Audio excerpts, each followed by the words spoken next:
Hi guys, in this video we are going to learn about the conditional statements in JavaScript. So we will be learning about if else and ternary operators. So one more thing I like to mention here is like I will be doing the coding on developer console.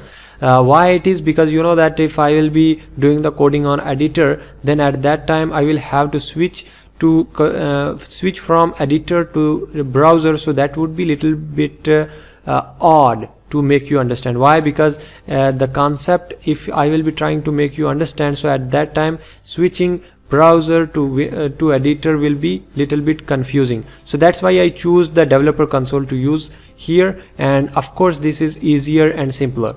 So right click over here and you will be clicking on inspect.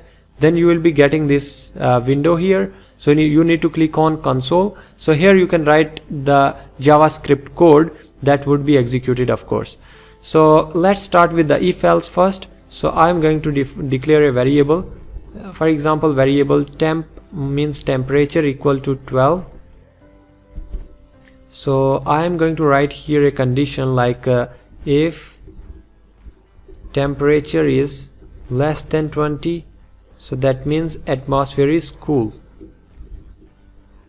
You can write here console.log and write a message cool atmosphere and press enter. Then you will be getting this message cool atmosphere. So that means if condition was true.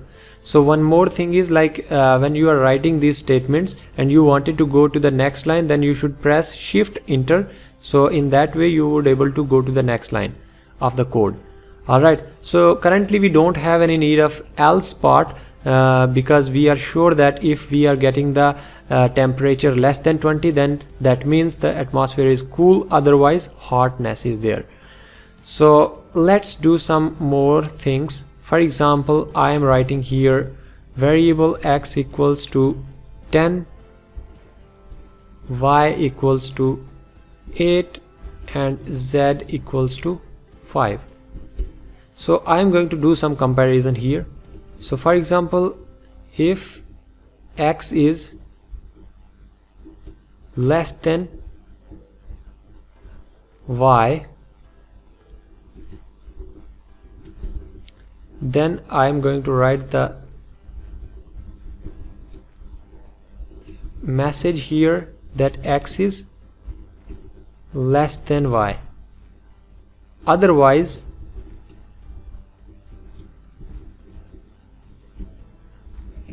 console.log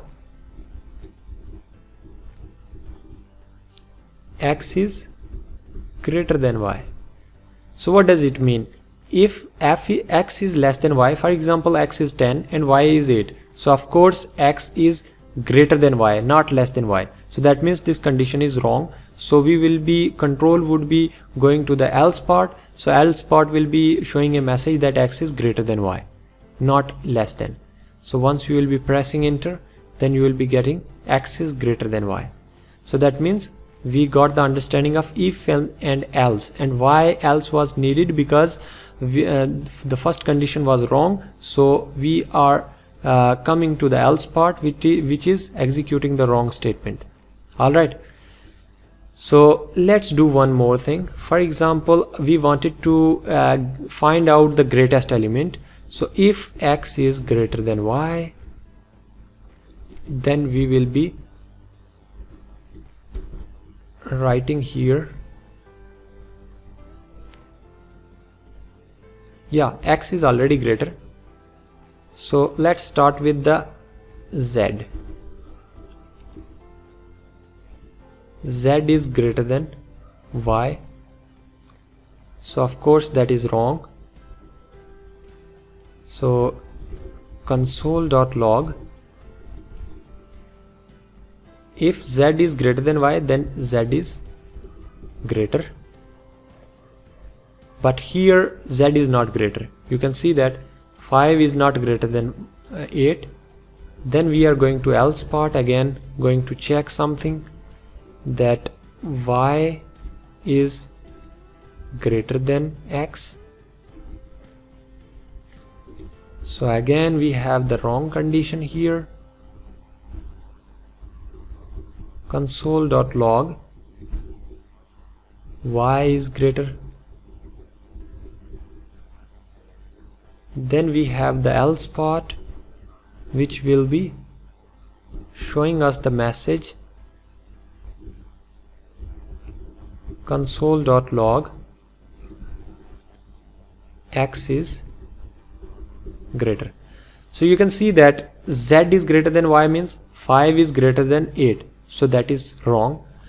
Then we will be going to the next condition, else, sorry, we have to write here else if, right?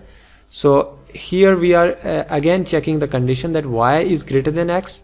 So y is greater than x means wrong condition, y is not greater than x.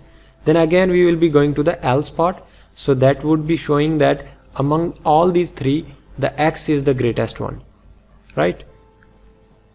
So once you will be pressing the enter key, so x is greater. So that means we found that how we can use if, else if and else.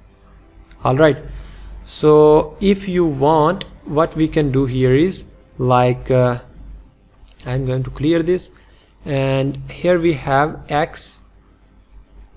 For example, there was z is greater than y, or you can call it x is, if x is greater than y, then you can display a message like x is greater, else x is less. So once you will be pressing enter, you will be getting that x is greater. So we already found that x was 10 and y was 8, so 10 is greater than 8, that means x is greater. So we already declared the variables, that's why we could able to access here. Alright, so this is called as ternary operator. This is actually helping us to reduce number of lines of code. So I already shown you if else part, so there you will find out that 4 lines would be consumed, but in this you are going to simplify the expression in single line. So this is much more clear. So mostly people use the ternary operator to maintain the cleanliness in the code. Alright, so you should also use the ternary operators where you are going to do the comparisons. So I hope that whatever I have explained in this video, you got the understanding that how to use if else, if else, and then ternary operator. So see you in the next video. We will be learning in the next video we will be learning about the loop and how we can use for each and all. So that video would be really important. Why? Because in most of the cases we deal with the loop and then a switch case. So of course that would be important. So be consistent with the videos, so you will be learning a lot of JavaScript concepts in the video series. So thank you so much for watching the video. See you in the next video.